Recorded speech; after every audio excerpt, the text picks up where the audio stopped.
مطابق، اسی لیے فرق ہے نا. لیکن میرے خدا نے، خدائے مصطفیٰ نے سب انسانوں کو احسن تقویم پر بنایا.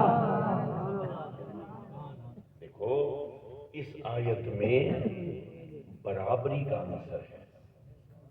رب نے یہ نہیں فرمایا جب تیرے گودے کا بیٹا بنا رہا تھا تو میں آرام سے تھا، تسلی میں تھا، میں فریش تھا، اس لیے اس کو بہت اچھا بنایا. لیکن مزارے کے بیٹے کو بنا رہا تھا اس وقت میں تھک گیا تھا. میرا خدا تھک جاتا ہے؟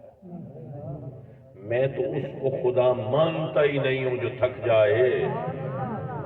میرے رب نے پوری کائنات بنا دی، میرا رب نہیں تھکتا.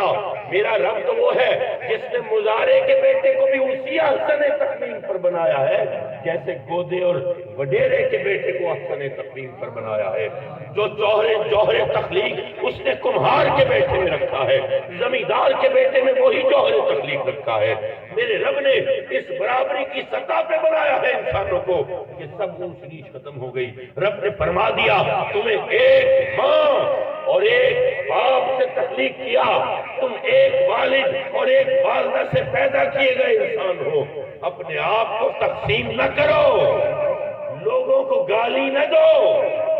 کبھی کمی کہا، کبھی نائی کہا، کبھی موچی کہا، کبھی یہ گالی کبھی وہ گالی. نہیں، انسانوں تم ایک ماں باپ کی اولاد ہو، تمہیں برابر بنایا ہے. میرے رب نے جو عظیم ہے وہ ہندوؤں کی طرح کمزور نہیں ہے کہ کچھ اچھے بنا گیا کچھ بھیڑے بنا گیا. دوسری بات، جب رب نے یہ بتا دیا کہ جوہر تخلیق رکھا ہے میں نے بہترین تمہارے اندر، وہ جوہر تخلیق ہے کیا؟ وہ کیسے پتہ چلے گا؟ میں تو کمزور بیٹھا ہوں، میں تو ڈرا بیٹھا ہوں، میں تو مجبور بیٹھا ہوں، میں تو معذور بیٹھا ہوں، میرے تو روٹی نہیں ہے گھر میں، میری تو غربت پہ آ لیا ہے، میرے تو کاندھوں پہ قرضہ آ گیا ہے. میں کیا کروں؟ میں کیسے ڈھونڈوں اس جوہر تخلیق کو جو رب نے عظمت کا میرے اندر رکھا ہے؟ تو لوگوں اس کے لیے صرف ایک ذات ہے جو ہماری رہنما ہے، صرف ایک ذات. باقی جو بھی اچھائی کا راستہ ہے وہ اس کا پرتو ہے، وہ اس کا عطا کیا ہوا ہے، وہ اس کا وسیلہ ہے. ذات ایک ہی ہے جس کو خدا نے ہادی برحق بنا کے بھیجا ہے، اپنی کتاب کے ساتھ اپنی ہدایت کے ساتھ جس کو بھیجا ہے. اس کی ذات میں دیکھیں گے تو پتہ چلے گا کہ ہاں زندگی گزارنی کیسے ہے. غربت سے پریشان ہو، بھوک سے ڈرتے ہو، نعمتوں کی کمی سے گھبرائے ہوئے ہو، آؤ ذرا نبی کی زندگی میں جھانک کے دیکھتے ہیں.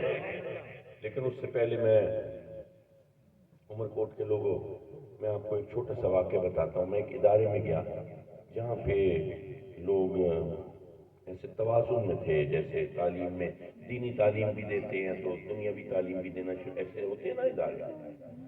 5ویں 6ٹھی جماعت کے بچے، وہاں پہ میں گیا، وہاں سے ان سے پوچھا میں نے اچھا اسوہ حسنہ کیا ہے؟ حضور کا اسوہ رسول کیا ہے؟ تو ایسے ہاتھ کھڑے ہونے شروع ہو گئے. بچوں کی آنکھوں میں چمک آ گئی کہ یہ کوئی مہمان آیا ہے. ان کو یہ تو نہیں پتا، آگہی تو نہیں تھی، شاید ان میں سے کسی ایک آدھ کو پتا ہو میرے نام کا یا میرے خاندان کا، لیکن زیادہ تر بچے شاید مجھے نہیں جانتے تھے. اور وہ ہاتھ کھڑا کرنے لگے، سر میں بتاؤں، سر میں بتاؤں. میں نے ایک بچے کی طرف اشارہ کیا، وہ کھڑا ہوا اور کہنے لگا داڑھی رکھنا. گڈ، شاباش. پھر دوسرے بچے کی طرف اشارہ کیا، اس نے کہا سر یہ 5-6 ٹخنوں سے اوپر کر لینا. میں اور کچھ جواب کا منتظر تھا، اس سے بہتر جوابوں کا انتظار کر رہا تھا، لیکن جواب یہ آیا.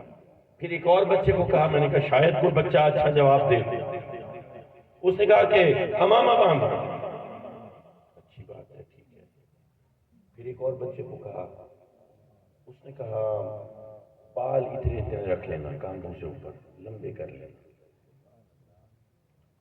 پھر ایک ہی بچہ رہ گیا، اس کا ہاتھ اوپر تھا، باقی سب بچوں کے ہاتھ نیچے ہو گئے. میں نے اس سے پوچھا ہاں تم بتاؤ اسوہ رسول کیا ہے؟ سارے بچے اب اس کی طرف ہیں کہ یہ کوئی انوکھا جواب دے گا، یہ کیا کہے گا. اس نے کھڑے ہو کے کہا کہ جی یہ ادھر جیب ہوتی ہے ہماری قمیص کے اوپر سامنے، اس کے ساتھ ایک چھوٹی جیب بنا